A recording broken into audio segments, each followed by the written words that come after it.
Well, hello you beautiful legends, and welcome back to another beautiful, albeit freezing cold night out on the shore. It's been a little bit of a hot minute since I've been out at night time. I'm really looking forward to it. As I said, temperature at the moment is absolutely freezing. It's about -1 degrees. We're coming up to midnight. We've still got a couple hours before we hit low tide. So yeah, pretty much after anything we can find tonight. If we do find some scallops on the side, then yeah, kudos to us. We might have a bit of a barbecue cook up at some point on that. But yeah, looking forward to getting out onto the shore, seeing what we can find. Catch you guys down there in just a second. Right folks, I don't know if you're able to see it down there. We've got what looks like to be a little place. Let's see if we can encourage it to move just here. Literally just there. Tiny small little thing. Yeah, looks like a small little place. There we go. Only a little baby one. So yeah, not really worth bothering with at the moment. Cool little find nonetheless, as you can see. Yeah, awesome little thing. See if we can get it to bury itself in the sand a little bit and show you what they do. See if I haven't spooked it too much now. That's probably going to shoot off.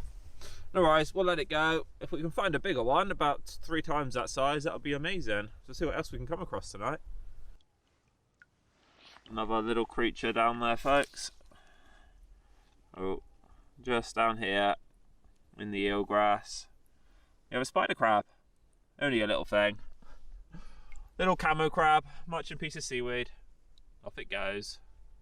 Alright there folks, so I've clouded the water a little bit, but there's an interesting little species of fish down here and I'm not sure what it is.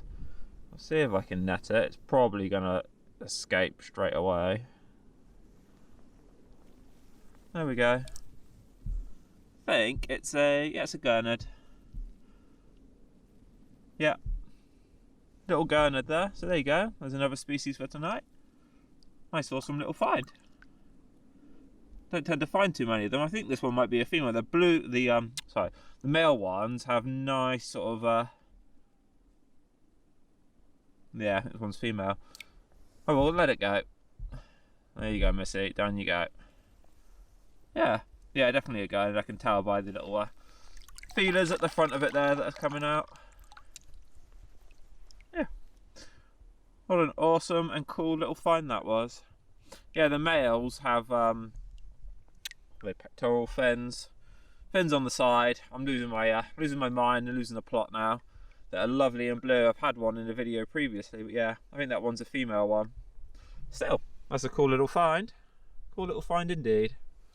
Another small little spider crab down there, folks. See if we can bring it up for you. There you go. Just a small little one. Oh, get out of the way, Nat. I wasn't able to see. Yep, small little spider crab. Let that one go. Far too small, but they are starting to come back in now, which is lovely to see. Shouldn't be too long, and we'll hopefully be able to get some nice big ones on the go. Alright there, folks, let's see if we can show you this one. She may just swim off completely. Down there. Sorry for the this is a proper size gurnard. Oh, splashy splashy. Look at the size of that beast. Absolutely lovely. Yeah, I'm not sure if this is a tub gurnard or red gurnard, unsure. To try and annotate it and find out, but yeah. Look at that one, much bigger than the last one. I'll let you go. But yeah, what a cool and awesome little find. There you go. Off you go. Free. You enjoy your night. Yeah, still no scallops. Found loads of spider crabs. There's loads of small ones marching everywhere. Yeah, still nothing on the scallop front, unfortunately. Or on the flatfish front, since I saw the first couple. But we shall continue searching for goodies for you all and see what else we can find. Alright folks, I don't know if you're going to be able to see it, and I doubt I'm going to be able to get close enough. And I only have my small net.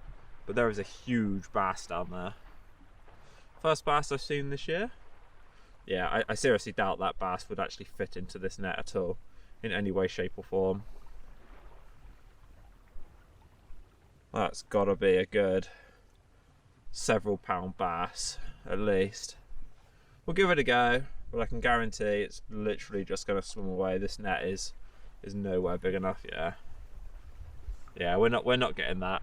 As you can see, it's off, it's gone. Yeah, never mind.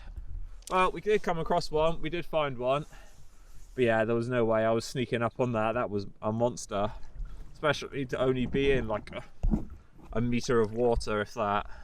That was a nice big bass. Shame.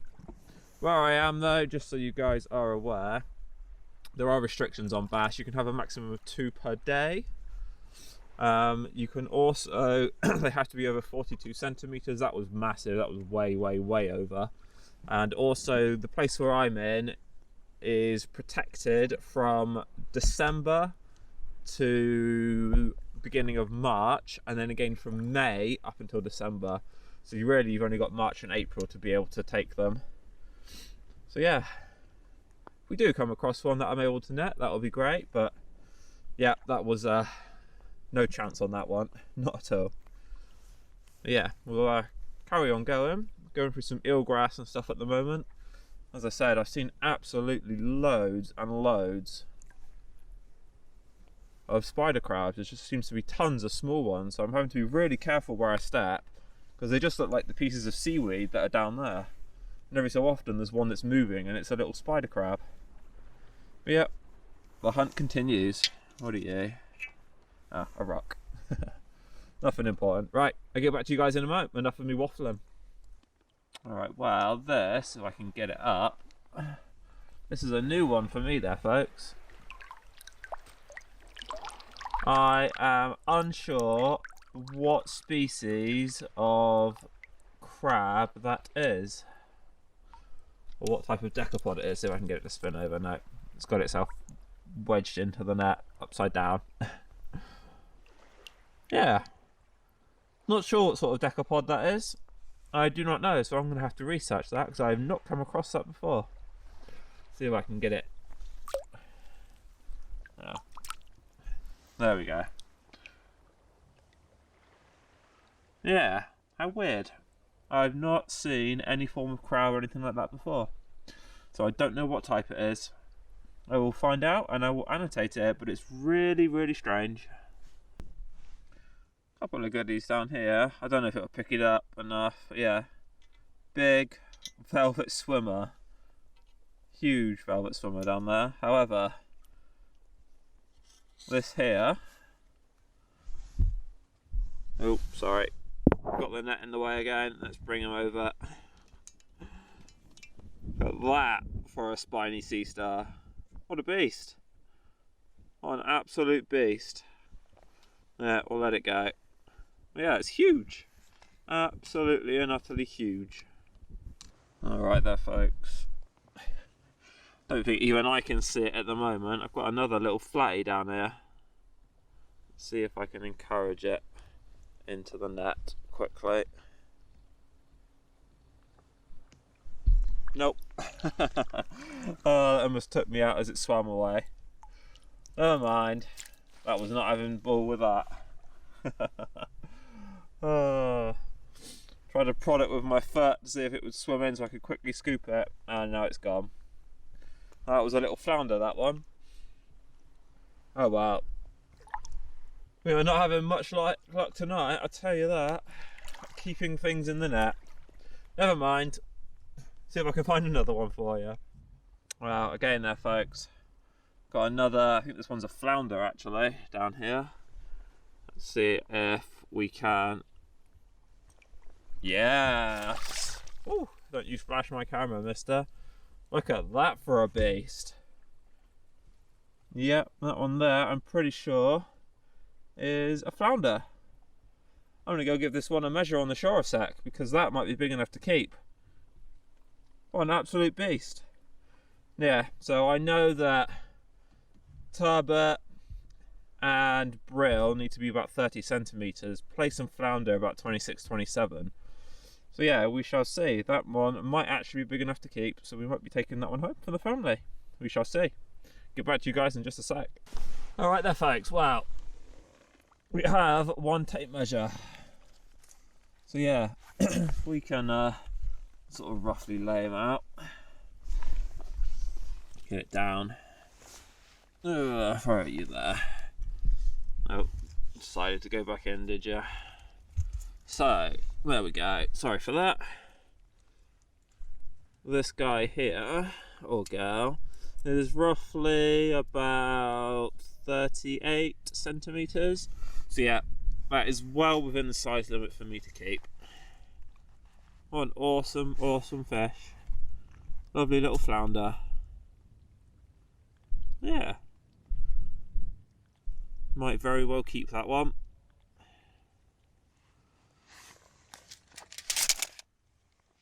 What awesome awesomeness. Just seeing. Fairly chunky. Sometimes with the flounder as well, they can have the orangey spots. Exactly like the place do. But place, I sort of have nodules running down the lateral line here. And this one doesn't. So yeah, definitely a flounder. What an awesome fish. Yeah. Just considering. Gonna keep it on me for a second and I will reconsider whether I'm gonna take it or not. We'll see in a minute. Still having an hour in about it. But yeah, we'll see. Right there folks, I've actually decided I'm gonna let this fish go. Even though I would ordinarily have kept it, and that's purely because as it stands right now, just going to grab some pictures of it in a second. I don't have a kitchen properly built and it would be too much of a fuss and hassle for me to properly prepare and cook this fish the way I would like to do so and show you how I would like it, rather than just sort of put it onto a barbecue, so to speak. So yeah, luckily you are going to survive for another day. But yeah, if we do come across one and get my kitchen fitted in a couple of weeks, I'll give you guys a show of it then. But yeah, I'm going to get a couple of pictures a second. And yeah, if we do come across some more in the future, I will definitely keep a couple. Or if we come across any spearfishing as well. But yeah, I'm going to get this little fella put back in. I'm just going to take a couple of pictures a sec. Just letting him recover in the water for a second. And yeah, we'll let him go and then I'll show you the release. Alright there folks, we got some pictures. Yeah, so we're going to get Mr. Flounder popped back in. Yeah, I know you want to bury yourself straight away, mate. Right. There he is. Off he goes. And away. Safe and sound. Happy days. Like nothing ever happened. Bye bye. Well there folks, we finally have our first scallop of the night that's actually keepable. What an absolute brute of a scallop that is. That is massive. Look at that. The size of that is absolutely huge. Yeah, we'll see if we can come across some more. We've also got a big velvet swimmer down there. Yeah, happy days. We finally found our first keepable scallop. We'll keep going and see if we can get some more, because we've only got about 30 minutes until the tide comes back in. Happy days. Alright there guys, make that number 2 now. This is a monster of a scallop as well. Look at the size of that. That is absolutely ginormous. In fact, let me just give this a quick rinse off. That is the biggest scallop I have ever found. That is massive. I'll give you guys a proper show. But that is absolutely huge. Literally the biggest scallop I have ever caught. By a big mile. So yeah, couple down, couple more to go. And I think we're going to come out tomorrow night so we can find some more as well. That's night number 1 done for us. I've had to come away, unfortunately. I did find a few more little goodies around. But yeah, it's absolutely heaving it down. So I've had to put the camera and stuff away. Now, with scallops, minimum size is 10 centimetres. This gauge from here, oh sorry, my hands are literally, I can barely feel them. It's so cold. It's like ice at the moment. So from here to here, that is the size that the scallop needs to be in. So we'll do the small one first. As you can see, That one there is probably, well, the spider crab gauge is 130 mil, so that's nearly 13 centimetres. And this one here, it's not going to be, well, it's not far off. So yeah, that's about 15. So this one here is for brown edible crabs, and that's about 15 and just over 15. So yeah, just over. I should have washed it off a little bit better, but yeah, never mind. Just over 15 centimetres for that scallop. What an absolute chunk. Absolute chunk of a scallop. And that one there, about 13. So that's still a good sized scallop itself. Yeah. Lovely, lovely things. Yeah, should have rinsed them off a little bit more in the sea, but I'm just going to go get a bucket of water and stick them in so that they can purge. Happy days, and we'll be out tomorrow night. So we'll catch you guys in just a second for night number 2. Well, hello you beautiful legends, welcome back to night number 2. It is absolutely and utterly freezing again. Temperature at the moment is about 2 degrees, so yeah, it is very, very cold. However, tonight, hopefully you can see it, I do have the bigger net, and we do have the foraging hook. So yeah, last night, a little bit of a recap. We let the flounder go. Didn't want to have to process it at about 4 AM. I was just absolutely exhausted. Had a blast of a night. So much fun.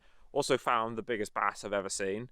That was absolutely huge. But yeah, that's why I've got the bigger net, just in case we come across a bit of a bigger one. However, tonight, if we do come across a bigger flatfish, I will be keeping it. However, we are also on the hunt for more scallops as well. So yeah, we've got the 2 at home from last night. I'm not going to keep you guys any longer. I'm going to get straight down onto the shore and get cracking straight in with night number 2. See you guys down by the water in just a second. I thought I'd quickly show you something. So, whenever I'm taking cockles, though I'm not after them tonight, I use the back part of my thumb. So basically, I will measure the broadest part against my thumb, and if it's about that size, then I know it's keepable and suitable for myself. However, with our new gauge, this little square here in the middle, that's actually what you can take cockles in. So if this cockle, for example, was to fit through this, which it doesn't, in any way, shape or form, you know that it's too small.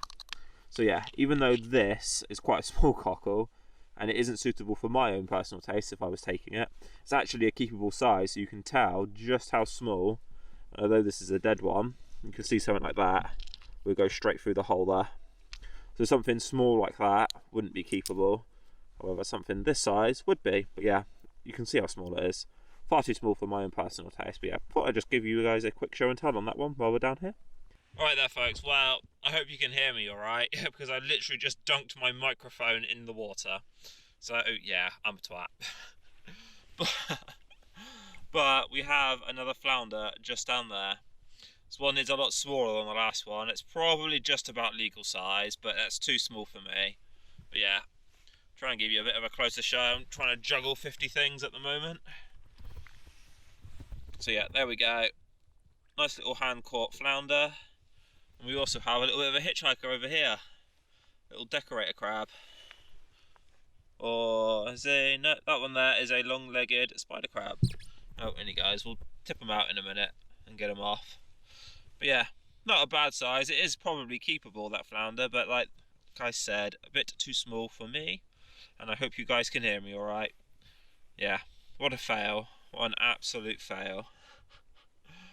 Awesome stuff. Right, let's get these tipped back out and put back into the water. Hi there folks, well, down there we have one little sole. Hopefully you can see it in the bottom of the net there. It's only a small little thing, so we'll let it go. Just thought I'd give you guys a little bit of a show. Yeah, it's like literally like the sole of your shoe, and that's why they're called a sole. Cool little fish. Let's get you put back in, mister. Sorry for the awkward angle there, guys. Boom, and there he is. Literally buried himself straight away. Let's bring this around and move that out the way. Probably can't even see him in the sand there. But he's literally just where my foraging hook is down here. Just there. There you go. Absolute masters of camouflage. Right, stay safe there, buddy. Bye-bye. Hi there, folks. Wow. Managed to net myself another one. Unfortunately, again, although this one is probably, yeah, this one will definitely be of legal size. It's a little bit too small again for what I personally would use. Yeah, probably should have kept that one from last night, but never mind.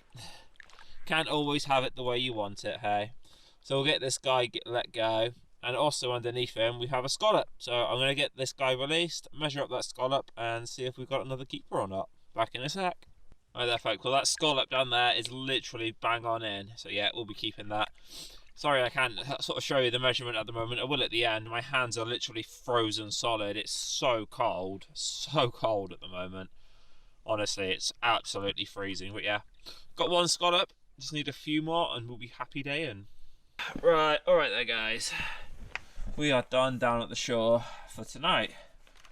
Managed to come across a little patch of them and pick up quite a few extra little scallops on the way back. It took me literally about 2.5 hours of exploring down there in order to find these bad boys. Yeah, came across one and I had it for ages and didn't find anything. Had a few flatfish and yeah, nothing for ages then. But anyway, just give them all a measure. I think this is the smallest one, and as you can see, he's just in there. I'm pretty sure they're all good. That one's just in. Again, that one's in, which means this one will be in. That's the biggest one of the night. Yeah, so they are all in. I also wanted to show you, we change positions a second. Sometimes what you'll find with scallops is they'll have a little bit of seaweed growth like this on it. And what will happen is during storms and stuff like that, or big tides, they'll actually get dragged in because of the seaweed they've got growing on them. Yeah, just another little bit for you to watch out for. So sometimes it's always worth checking underneath pieces of seaweed and stuff like that. But yeah, I'm going to get these bad boys back home, get them purged, and hopefully later on we'll do a cook up. So yeah, hopefully round mum and dad's house, do a cook up on these bad boys for you, and I'll see you in the kitchen in just a second. Alright, you beautiful legend, welcome back. Currently at my parents' house because my kitchen is in a complete state of disarray. Only 2 more weeks to go there when it should all be fitted and done, and I can't wait to show it to you and get some lovely cook-ups going in there. But in the meantime, caught some fantastic scallops last night. Ended up catching 5 and 2 from the night before, so we've got 7 of them. So what I'm going to do, because my dad has a bit of a hankering for some fresh scallops, and I did promise him that the next lot I caught, I could do a little bit of a cook-up and share some with them. So yeah, we're going to do a cook-up on the scallops. Had a lovely, lovely couple of nights as well. Absolutely freezing cold. I think the temperature last night ended up being about -2 degrees. I was literally shivering in my boots come the end of it. But yeah, lovely, lovely night. Tons and tons of flatfish around. Ended up catching 2 more flounder. Although they were in size, they were a bit too small for my personal use, so I let them go. Probably saw at least a dozen more plaice / sole / flounder throughout the night as well. Beautiful, beautiful time. Absolutely loved it, even though it was freezing. So yeah, I'm going to show you now some of the ingredients. So what we've got, what we're going to do, I've shocked some of the scallops. They're currently in there. We'll give you a bit of a closer show.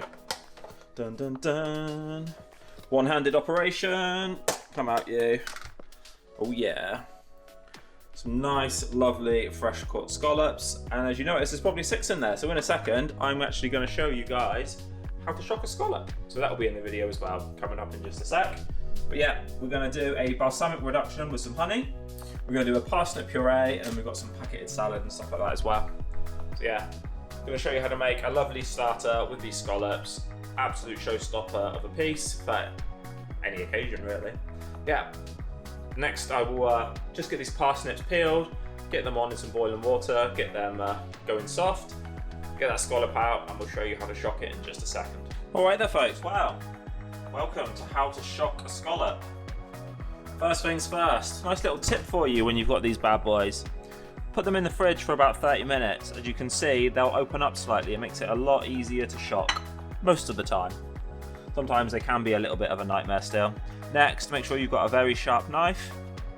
We're going to go, if it will open, it's probably not going to. Right, so when it's like this is normally how you get them if you get them off the beach anyway. We're just going to go into the gap here. Go in, get the knife in. Hopefully this one goes fairly smoothly. We're just going to gently wiggle it through, slightly angle the blade upwards towards the top of the shell as well. And just ever so gently work our way forward like that. And then what we've done there is we've just severed the inductor muscle off the top. Yeah, so the lid pops off. And what we've got here, this is the skirt or the frill. This is the actual bit of meat. This is the bit that we want. And this bit here, this is called the coral. It's actually edible, but I'm not going to be keeping that or using it today. Also, although I doubt it will get picked up, unfortunately, there's loads of little black dots all along the edge of the skirt. That is actually the eyes. They have something like 100 or 200 eyes in these little buttes. But yeah, all we do then, you can see it as you're going along, it will still pulsate and twitch. But yeah, we're just gonna cut away the skirt, and then in one fluid motion, we're just gonna pick it up and through, and straight over the top, and off to the side, and that will come away in one go. Get rid of some of this. I'll give it a little wash off afterwards, but yeah. Get yourself a spoon. I'm just going to go grab one a second. Bear with me. One spoon, one a spoon. Shows how organised I am. Get yourself a spoon, and then just go in and around the underside of it. And it will literally just come away from the shell, just like that. There you go, one lovely piece of scallop meat. Also, a little tip here, as you'll see, there's some left on the side. This little bit is actually quite grizzly and hard, and it's not something we want. So all I do with that, literally just the edge of the scallop, I just literally trim it off and get rid of it. And that is that. That is exactly how to shock and prepare your scallop. Alright there folks, but all I've done in this one here, I've added in about something like 150 ml of balsamic vinegar, and then 2 big tablespoons of honey. That's just normal clear runny honey, and then a couple shakes of salt and a couple shakes of pepper as well, just to give it some seasoning.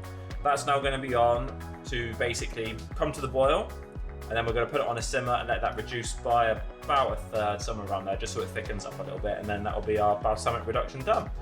In the meantime, we still have our parsnips cooking away nicely. Yeah, they're getting a bit soft now, it won't be too long, and they'll be done, and we'll be able to move on to the next part. As you can see, I've had to swap these over. Essentially, my mum and dad's cooker here is an induction hob, and my utilities, whatever, excuse me, weren't suitable for it. So I've had to change them over. However, the parsnips here are near enough ready. Not going to take too much longer. Just a little bit more and they will be done. And then the same, what we've done with this is we've brought it to the boil, and now we're just allowing it to simmer. So hopefully by the time our puree is ready, this here should be down to a bit more of a thicker consistency. So it should be nice. At the moment, as you can see, let's try and get some. It's still pretty runny at the moment. We want it to be a bit thicker than that. So yeah, not too far off, and we'll show you the next steps. Right there folks, next step. So parsnips are now done. They've cooked away nicely, so they're nice and soft. Next thing we're going to do is we're going to add in a nice knob of salted butter, a little bit of salt and pepper, just a tiny little bit of salt, not too much because we're using salted butter. And also we've got 150 ml of double cream and a tiny little splash of milk. So we're going to add that, then we're going to blend it, and then I'm going to show you the puree in just a sec. I'll get a little bit and show you. Just blended up our parsnip puree. Give it a little taste test for consistency. Oh, that's lovely. Absolutely and utterly lovely. So yeah, we can take that off now. Get rid of that one. What I'm going to do is just put it on to cook on a very low heat. I'm going to remove this one a second. Yeah, basically, our lovely parsnip puree is quite a bit of it. We won't need that much, but yeah. I'm going to put it on a very low heat, and that is purely just to get rid of a little bit of the liquid, because I want it slightly thicker than that. So let's put it on nice and low. We're just going to baby this a minute, just to reduce the heat in it. So as I said, yeah, I want it a lot thicker than that. So yeah, I haven't used all the cream either. Just so you're aware, I only used 100 ml rather than 150. Probably could have done with a little bit more in terms of parsnip in there, but that's the way it is. Just make sure that this one's all right. Let's get in there nicely. In a minute, we'll pour this one out into a cup and just let it cool down, and hopefully it should thicken up a little bit. It's got a nice consistency to it now as well. We'll just leave that on just to simmer for a little bit longer. And yeah, it will nearly be time to cook these bad boys. They'll be coming up shortly as well. Happy days, it's all coming together. Nice little plan. Yeah, lovely stuff. Parsnip puree is absolutely fantastic. But yeah, just so you guys are aware as well, when it comes to a balsamic reduction, you can add other things as well. I like to keep mine simple. Salt, pepper, balsamic vinegar and honey. You can add things like port or sherry, but just to be aware that it will make it very sweet. So experiment, see what you like, and then go for it.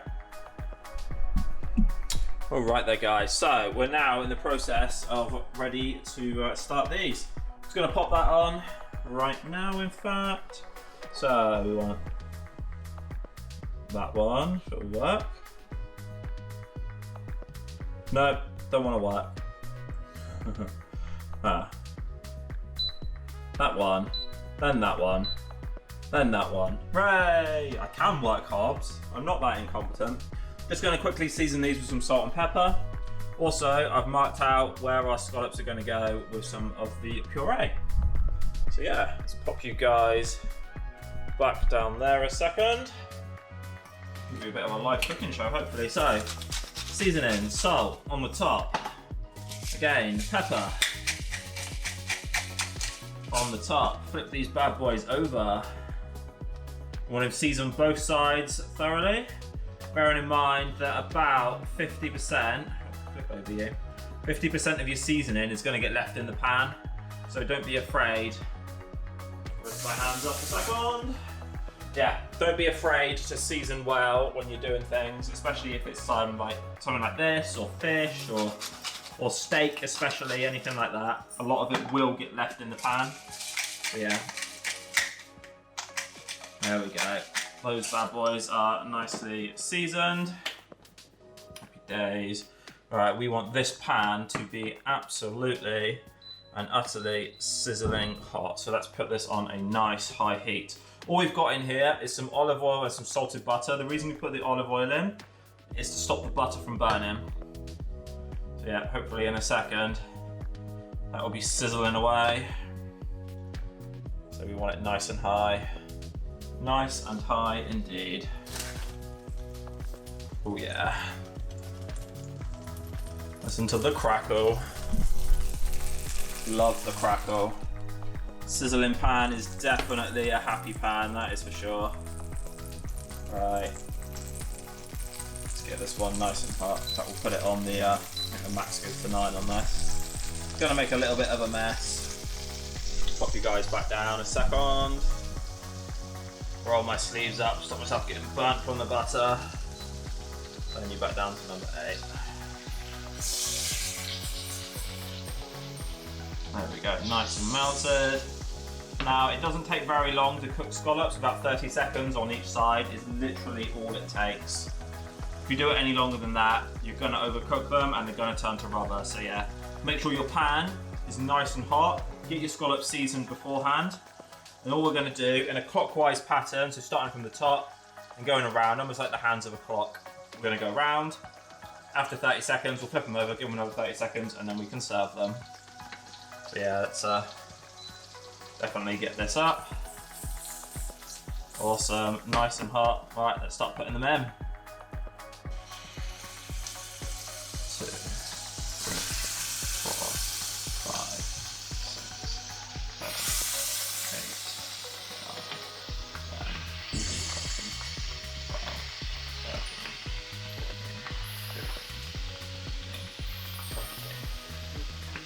19, 20, 21, 22, 23, 24, 25, 26, 27, 28, 29, 30 roughly, and then give them a flip.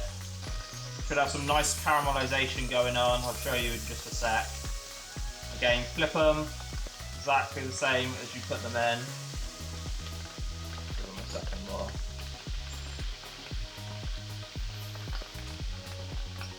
There we go.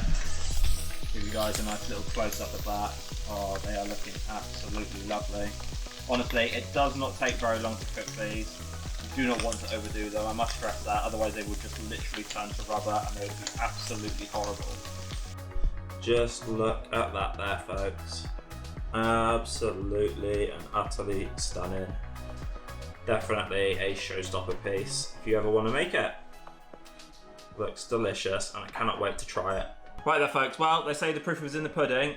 We are going to give this a nice little taste test now. I know Grandad's been definitely looking forward to some fresh scallops, so yeah, dig in there, guys, and let me know what you think. So yeah, while they're digging in, just to recap, we've got a parsnip puree with the scallops. We've got a sweet balsamic reduction, and then we've got some pea tendrils, and then just some nice. So good. Very, very good. Very, very good. Been looking forward to this. These scallops are so soft. Beautiful. As I said before, don't overcook your scallops. Literally 30 seconds on each side on a nice hot pan. That's all you need. Let's dig in. Oh, you can tell they're fresh though. Oh my god. It's so good.